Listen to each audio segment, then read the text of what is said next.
ሰላም እንዴት ናችሁ? ውድ ተከታታዮችና ተመልካቾቼ በዛሬው ዝግጅታችን ስለ ኢትዮጵያ የኮኦፐሬቲቭ ሶሳይቲ ፕሮክላሜሽን ወይም የህብረት ስራ ማህበራት ማደራጃ አዋጅ የተመለከቱ ወሳኝ የምንላቸውን ድንጋጌዎችና ማወቅ የሚገባን ነጥቦች አንስተን እንወያያለን። ወደ ጉዳያችን እንግባ። እንግዲህ በኢትዮጵያ ኢኮኖሚ ውስጥ የህብረት ስራ ማህበራት የራሳቸውን ሚና እየተጫወቱ ይገኛሉ። የተለያዩ ችግሮች ቢኖርባቸውም በውስጣቸው ማለት ነው። በኢትዮጵያ ብቻ ሳይሆን በዓለም አቀፍ ደረጃ ኢቭን ባደጉት ሀገሮችም ጭምር የህብረት ስራ ማህበራት ሚና በጣም ከፍተኛ የሆነ ሚና መሆኑን መገንዘቡ አስፈላጊ ነው። ይሄንን ካልን የህብረት ስራ ማህበራት ሚና ከፍ ለማድረግና ከዚህ በፊት ይታዩ የነበሩ ችግሮችን ለመቅረፍ ታስቦ በእኛ አቆጣጠር 2009 ላይ የታወጀ እንዲሁም በፈረንጆች አቆጣጠር 2016 ላይ የታወጀው የህብረት ስራ ማህበራት ማደራጃ አዋጅ አለ። አዋጅ ቁጥር 985/2009 ወይም 2016 ነው በአማርኛውና በእንግሊዘኛው ቨርዥን ማለት ነው። ስለሱ ነው እንግዲህ ዛሬ የምናወራው። የአዋጁን ፐርፐዝ እና ኦብጀክቲቭ ወይም ደግሞ ዋና ዓላማውን ስንመለከት ዋና ጎሉ ፋሲሊቴት ኮሌክቲቭ አክሽን ቱ አድሬስ ሜምበርስ አንድ ሚት ኢኮኖሚክ ሶሻል ኤንድ ካልቸራል ኒድስ። የህብረት ስራ ማህበር ማደራጃ አዋጁ ዓላማ አብሮ የመስራትና አብሮ የመተባበርን ባህል ካልቲቬት ማድረግ ማሳለጥ። ለምን የአባላትን ያልተሳኩ ኢኮኖሚክ ወይም ምጣኔ ሀብታዊ ማህበራዊና ባህላዊ ፍላጎቶች ለማሟላት በሚያስችል መልኩ የአባላትን አብሮ የመስራት እንቅስቃሴን ፋሲሊቴት ማድረግ ወይም ማሳለጥ ነው ዋና ጎሉ ማለት ነው። እዚህ ላይ የምንገነዘበው እንግዲህ ህብረት ስራ ማህበራት ሲባሉ አጠቃላይ የአባላትን ማህበራዊ ኢኮኖሚያዊና ባህላዊ ፍላጎቶች ለማሟላት አባላት በጋራ የሚሰሩባቸው ናቸው። አባላት በግል ማሳካት የማይችሉትን በጋራ በቡድን በማህበር ማሳካት እንዲችሉ የሚያስችል ይህንን የሚያሳልጥ ተቋም ነው ልንለው እንችላለን ህብረት ስራ ማህበርን። ዋና ኦብጀክቲቮቹን ዘርዘር አድርገን ስንመለከት በኢትዮጵያችን ኮንቴክስት የህብረት ስራ ማህበራት ዓላማዎች የምንላቸው የመጀመሪያው ኢንሃንስ ፕሮዳክሽን ፕሮዳክቲቪቲ ኤንድ ማርኬት አክሰስ ፎር ሜምበርስ፣ የአባላቱን ምርታማነትና የገበያ ተደራሽነትን ማሳደግ ነው። ሌላው ፕሮሞት ሴቪንግ ካልቸር ሰልፍ ሪሊያንስ ኤንድ ቴክኒካል ኖሌጅ፣ የቁጠባ ባህልን ፕሮሞት ማድረግ ወይም ማሳደግ፣ ራስን መቻልና ራስን በራስ የማስተዳደርን አቅም ማሳደግ፣ እንዲሁም ሌሎች ቴክኒካል የሆኑ ወይም ደግሞ ስልታዊ የሆኑ እውቀቶችን ለአባላቱ ተደራሽ ማድረግ የሚል ኦብጀክቲቭም አለው ማለት ነው። ያው የተለያዩ የህብረት ስራ ማህበራት አይነቶች ስላሉ እነዚህ የተለያዩ የህብረት ስራ ማህበራት የራሳቸውን የሆነ ዓላማ ያሳካሉ ማለት ነው። ፕሮቫይድ ሎን ላይፍ ኢንሹራንስ ኤንድ ኢኩዊቴብል ፕሮፊት ዲስትሪቢዩሽን፣ ብድር ሲሰጥ ለብድሩ የሚሆን የብድር መድን ዋስትና ይሰጣል። እንዲሁም ኢኩዊቴብል ወይም ደግሞ ፍትሃዊ የሆነ የትርፍ ክፍፍልም ያከናውናል ማለት ነው። ፎስተር ኢምፕሎይመንት ኢንቨስትመንት ኤንድ ሶሻል ዲቨሎፕመንት፣ አጠቃላይ ኢምፕሎይመንትን ወይም ደግሞ የስራ ቅጥርን ያበረታታል፣ ያስፋፋል፣ ኢንቨስትመንትን ያስፋፋል፣ እንዲሁም ማህበራዊ ልማትን ያስፋፋል ማለት ነው። የህብረት ስራ ማህበራት ዓላማ አጠቃላይ ስናየው እነዚህን ይመስላሉ። አዋጁም ያስቀመጣቸው ዋና ዓላማዎች ልንላቸው የምንችላቸው ዘርዘር አድርገን ስንመለከታቸው እነዚህ ናቸው። እነዚህ ደግሞ በደንብ ብሬክዳውን የሆኑ ራሳቸውን ችሎ የሚወጡበት አግባብ ይኖራል እንደየማህበራቱ አይነት። በነገራችን ላይ በአሁኑ አዋጅና አዋጁን ተከትሎ በወጡ መመሪያዎች በጣም ሰፋ ያለ የተለያዩ የህብረት ስራ ማህበራት አይነቶችን አደራጅተው ዜጎች መጠቀም የሚችሉበትንና በጋራ ሆነው ጥቅማቸውን ማረጋገጥ የሚችሉበትን አግባብ የሚፈቅድ መሆኑን መገንዘቡ አስፈላጊ ነው ማለት ነው። ይህን ያህል ካልን እንግዲህ ህብረት ስራን ዲፋይን ማድረጉ እና ፕሪንሲፕሎችን ወይም ደግሞ መርሆችን ማወቅ አስፈላጊ ነው። ህብረት ስራ ምንድነው የሚለውን ስንመለከት ወይም ኮኦፐሬቲቭ ሶሳይቲ it is an autonomous association with legal personality voluntarily established and democratically controlled by members። አውቶኖሚየስ ወይም ነፃ የሆነ አደረጃጀት ነው።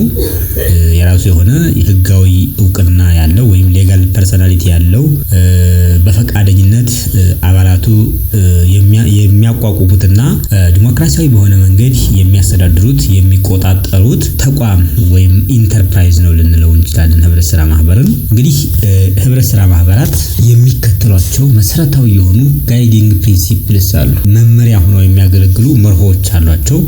እነዚህን መርሆች ከዚህ ቀጥሎ እንመለከታለን።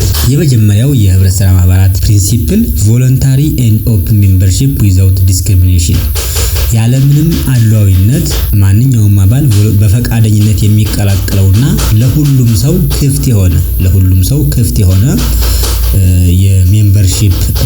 ኦፕሽን አለው ወይም ደግሞ የአባልነት እድል አለው ማለት ነው። ሌላው ዲሞክራቲክ ገቨርናንስ አስተዳደሩ ዲሞክራቲክ በሆነ መንገድ ነው የሚሆነው። አንድ አባል አንድ ድምጽ አለው። እንደ ሌሎች የንግድ ማህበራት በካፒታል ብዛት አይደለም ድምጽ የሚወሰነው ወይም ደግሞ ድምጽ የሚወከለው። አንድ አባል ምንም ያክል እጣ ወይም ድርሻ ይኑረው እዛ ማህበር ውስጥ አንድ አባል አንድ ድምጽ ነው ያለው። ዝቅተኛም ከፍተኛም ያለው በድምጽ ደረጃ እኩል ናቸው። ሌላው ኢኮኖሚክ ፓርቲሲፔሽን ነው። ኢኮኖሚክ ፓርቲሲፔሽን ወይም የኢኮኖሚ ተሳትፎ አሏቸው። ሰርፕለስ ዲስትሪቢዩትድ ፕሮፖርሽናሊ ትርፍ ሲገኝ ትርፉ ፍትሃዊ በሆነ መንገድ ለሁሉም አባላት ባላቸው እጣ ልክ እና ባላቸው ኮንትሪቢዩሽን ልክ ይከፋፈላል። ሌላው አውቶኖሚ ወይም ነፃነት አለው።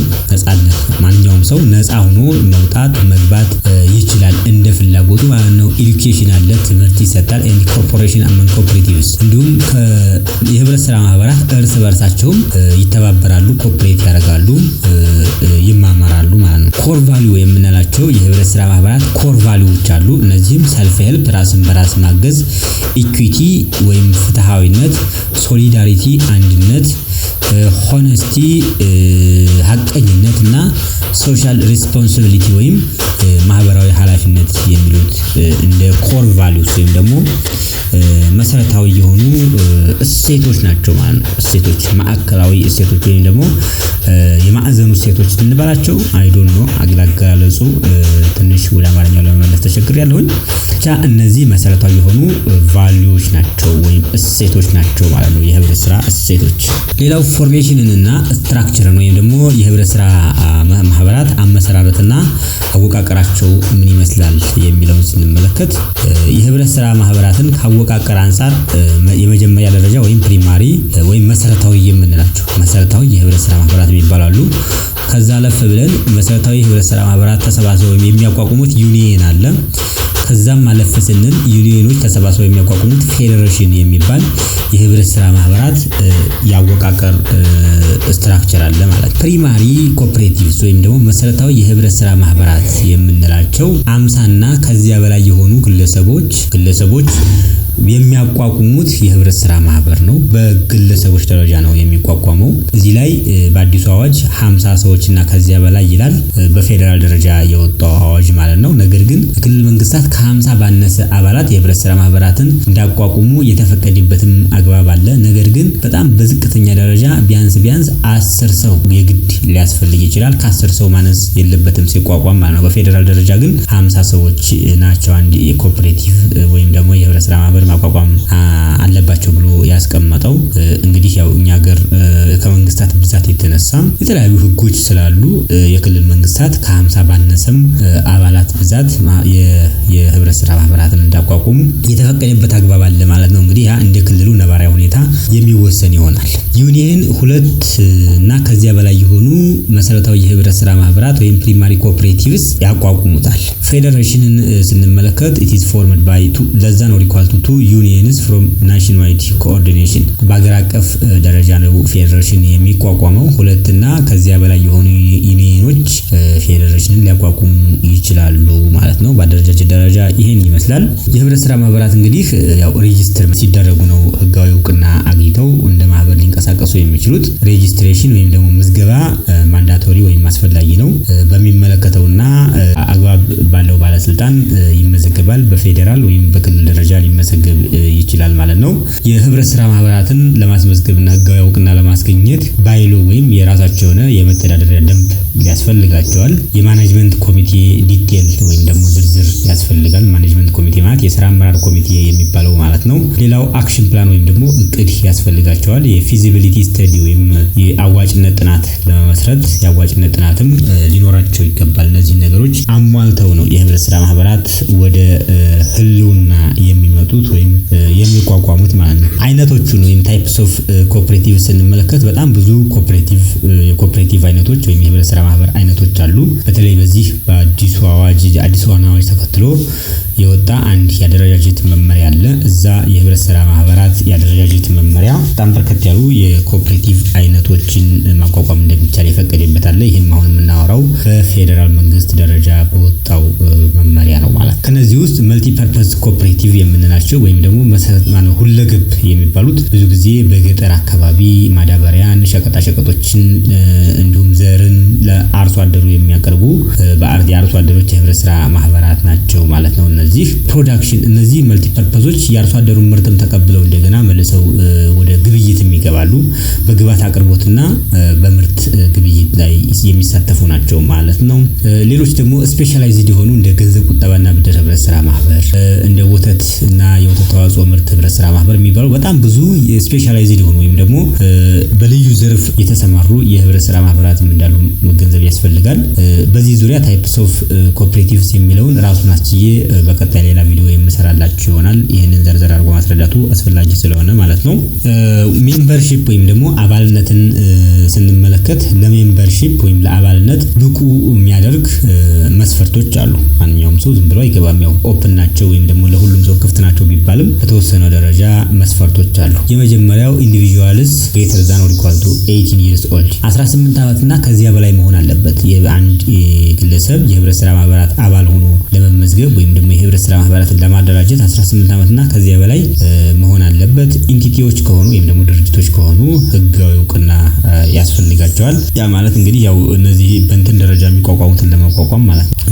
በዩኒየን በፌዴሬሽን ደረጃ ለማቋቋም ህጋዊ እውቅና ቅድሚያ ያስፈልጋቸዋል ማለት ነው። መሰረታዊ ህብረት ስራ ማህበራት ወይም ዩኒየኖች ሌላውን ዩኒየን ለማቋቋም ወይም ፌዴሬሽን ለማቋቋም ማለት ነው። መስ ሰብስክራይብ ቱ ሼር መግዛት ያስፈልጋል። አክሴፕት ባይ ሎስ መተዳደሪያ ደንቡን መቀበል እና ሌሎች ግዴታዎችን ወይም ሌሎች ኦብሊጌሽኖችን ማሟላት ይጠበቅበታል። አንድ ሰው የአንድ ህብረት ስራ ማህበር አባል ሆኖ ለመመዝገብ ማለት ነው። መብትም አለው። መብቱ ምንድነው? አክሰስ ቱ ሰርቪስስ ማህበሩ ለሚያቀርባቸው ሰርቪሶች የመጠቀም መብት አለው። ድምጽ የመስጠት መብት አለው። የመመረጥ መብት አለው። እንዲሁም ትርፍ የማግኘት መብት አለው ማለት ነው። ሜምበር ሲሆን አንድ ሰው ወይም አባል ሲሆን ዱቲዎችን ስንመለከት ያው ዱቲዎችን ወይም ደግሞ ግዴታዎችን ስንመለከት ደግሞ አድሄር ቱ ባይሎስ ለመተዳደሪያ ደንቡ መገዛት አለበት። መተዳደሪያ ደንቡን ማክበርና ማስከበር ይኖርበታል። ፕሮቴክት አሴትስ የማህበሩን ሀብት የመጠበቅ እና የመንከባከብ ኃላፊነት አለበት። ትሬድ ዊዝ ዘ ኮኦፕሬቲቭ ከኮኦፕሬቲቭ ጋራ በግብይት መተሳሰር፣ በንግድ መተሳሰር፣ በኢኮኖሚ ጉዳዮች መተሳሰር ይኖርበታል ማለት ነው። እነዚህ ዱቲዎቹ ወይም ግዴታዎቹ ናቸው። ተርሚኔሽንን ወይም ደግሞ አባልነትን ማቋረጥ ወይም ስንብትን በተመለከተ ቮለንታሪሊ በፈቃደኝነት በፈለገው ሰዓት የመውጣት ከአባልነት የመልቀቅ መብት አለው። የተለየ ባህሪ ማለት ጥፋት ካጠፋ በስተቀር በፈቃዱ ነው ኤግዚት ማድረግ የሚችለው። ጥፋት ካጠፋ ግን ከሱ ፈቃዱ በፊት በማህበሩ አባላት በጠቅላላ ጉባኤው ሊሰናበት ወይም ሊባረር እንደሚችልም መገንዘብ ያስፈልጋል ማለት ነው። ስለ ሜምበርሺፕ ይሄን ያህል ካወራን በዚህ ዝግጅት የምናየው ሌላው አምስተኛው ነጥብ ገቨርናንስ ወይም አስተዳደር ነው። የህብረት ስራ ማህበራት የራሳቸው የሆነ አስተዳደራዊ መዋቅር አላቸው። ይህም የመጀመሪያው የሁሉም የማህበሩ የበላይ ባለስልጣን ጄኔራል አሰምብሊ ወይም ጠቅላላ አገልግሎት ጄኔራል አሰምብሊ ወይም ጠቅላላ ጉባኤ የምንለው ነው። ጠቅላላ ጉባኤ እንግዲህ ሱፕሪም ባዲ ነው። የሁሉም የስልጣን ባለቤት የበላይ የስልጣን ባለቤት ነው። ወሳኝ እና ቁልፍ የሚባሉ ውሳኔዎች የሚወሰኑት በጠቅላላ አገልግሎት ነው። ለምሳሌ የተለያዩ የመተዳደሪያ ደንቡን የማሻሻል ወይም የአሜንድመንት ስራዎችን፣ የዲዞሉሽን ወይም ደግሞ ማህበሩን የመክፈል አንድ የነበረው ማህበር ወደ ሁለት የመክፈል ወይም ደግሞ ሙሉ በሙሉ የማጥፋት ወይም ደግሞ የመፍረስ ጉዳይም ሊሆን ይችላል። ይህን የተመለከቱ ጉዳዮችን ላይ ውሳኔ የሚያሳልፈው ጠቅላላ ጉባኤው ነው ማለት ነው። ሌላው የአስተዳደራዊ መዋቅር የማኔጅመንት ኮሚቴ ወይም የስራ አመራር ኮሚቴ የሚባለው ነው። የስራ አመራር ኮሚቴ በጠቅላላ ጉባኤው የሚመረጥና አጠቃላይ የማህበሩን እንቅስቃሴ የሚቆጣጠርና የሚያስተዳድር አካል ነው። ሌላው የገቨርናንስ አካል የመተዳደሪያ ደንብ ነው። ሁሉም የህብረት ስራ ማህበራት የራሳቸው የሆነ መተዳደሪያ ደንብ ያስፈልጋቸዋል ማለት ነው። መተዳደሪያ ደንባቸው ላይ እንግዲህ የማህበራቸውን ስያሜ፣ የማህበራቸውን ዓላማ፣ የአባላቱን ኃላፊነትና መብት እና ግዴታ እንዲሁም ትርፍ የሚከፋፈልበትን ሞዳሊቲ ወይም ደግሞ የትርፍ አከፋፈል ሂደቱን የተመለከቱ ጉዳዮችን በዝርዝር ያስቀምጣል። እንዲሁም ማሻሻያን በተመለከተም ከ2/3 ድምጽ ብልጫ ካገኘ አንድ ጉዳይ እንዳስፈላጊነቱ ይሻሻላል ማለት ነው። በተለይ ማሻሻያ ሲባል ያው የመተዳደሪያ ደንቡን ድንጋጌዎች ለማሻሻል ሲፈልግ ማለት ነው። በጠቅላላ ጉባኤው 2/3 ድምጽ ሲያገኝ ይሻሻላል ማለት ነው። የመጀመሪያው ያው ጀነራል አሰምብሊ ወይም ጠቅላላ ጉባኤ ነው የምንለው። ጠቅላላ ጉባኤ ዘ ሱፕሪም ቦዲ ወይም ደግሞ የመጨረሻው የስልጣን ባለቤት ነው። ሜክስ ኪ ዲሲዥንስ ወሳኝ የሆኑ ቁልፍ የሆኑ ውሳኔዎችን የሚወስነው ጠቅላላ ጉባኤው ነው። ለምሳሌ አሜንድመንት ወይም ደግሞ የማህበሩን መተዳደሪያ ደንብ ማሻሻል ሊሆን ይችላል። ወይም ዲዞሉሽን ማህበሩን ማፍረስ ወይም አማልጋሜሽን። ዲዞሉሽን ሲባል ማህበሩን መክፈል፣ አንድ ማህበር የነበረው ወደ 2 ማህበር ወይም ከዛ በላይ ማህበራት እንዲከፈል ውሳኔ የሚያሳልፈው ጠቅላላ ጉባኤው ነው። አማልጋሜሽን ወይም ደግሞ ከሌላ ማህበር ጋራ የውህደት ውሳኔንም ከጠቅላላ ጉባኤ ቀጥሎ ማኔጅመንት ኮሚቴ ወይም ደግሞ የስራ አመራር ኮሚቴ የሚባል አለ። የስራ አመራር ኮሚቴዎች they are elected by the assembly በጠቅላላ ጉባኤው ነው የሚመረጡት። ኦቨርሲ ኦፕሬሽንስ እና አጠቃላይ የማህበሩን እንቅስቃሴ የሚቆጣጠሩትና የሚከታተሉት የሚያስተዳድሩት እነዚህ የስራ አመራር ኮሚቴ የሚባሉት ናቸው ማለት ነው። ሌላው ባይሎስ ወይም መተዳደሪያ ደንብ ነው። ገቨርናንስ ላይ የምናገኘው መስት ኢንክሉድ ሶሳይቲስ ኔም።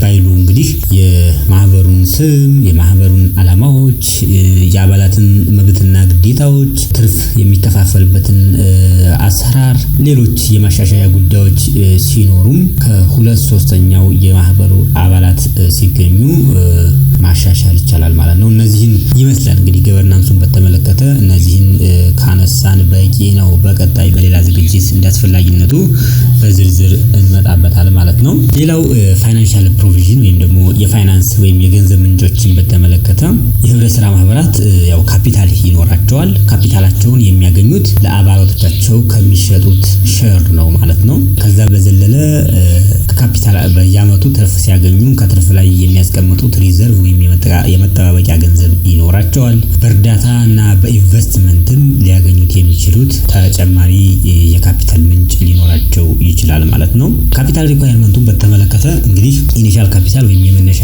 ካፒታል አንድ የመሰረታዊ ህብረት ስራ ማህበር ሲቋቋም ቢያንስ ለ1 አመት የስራ እንቅስቃሴዎችን ወጪዎች ሊሸፍን የሚችል ካፒታል ይዞ መነሳት እንዳለበት አዋጁ ይደነግጋል ማለት ነው። ዩኒየን ወይም ፌዴሬሽን ከሆነ ከ25 እስከ 30 የሚደርሰውን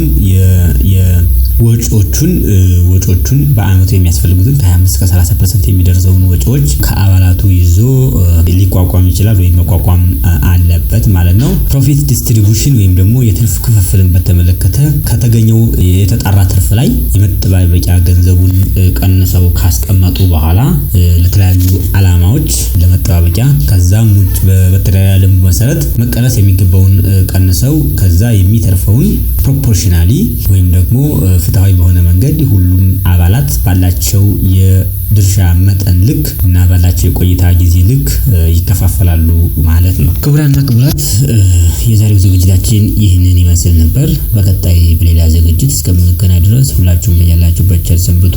አዲስ የሆናችሁ ተመልካቾች ካላችሁ ሰብስክራይብ አድርጋችሁ የመቅረዝ ቤተሰብ ሁኑ። ሀሳብ፣ አስተያየት፣ ጥያቄ ካላችሁ በኮሜንት መስጫ ሳጥኑና እዚህ ስክሪን ላይ ባለው አድራሻዎቻችን ልታደርሱን ትችላላችሁ። በተረፈ መልካም ጊዜ ይሁንላችሁ። አብራችሁን ስለሆናችሁ እናመሰግናለን።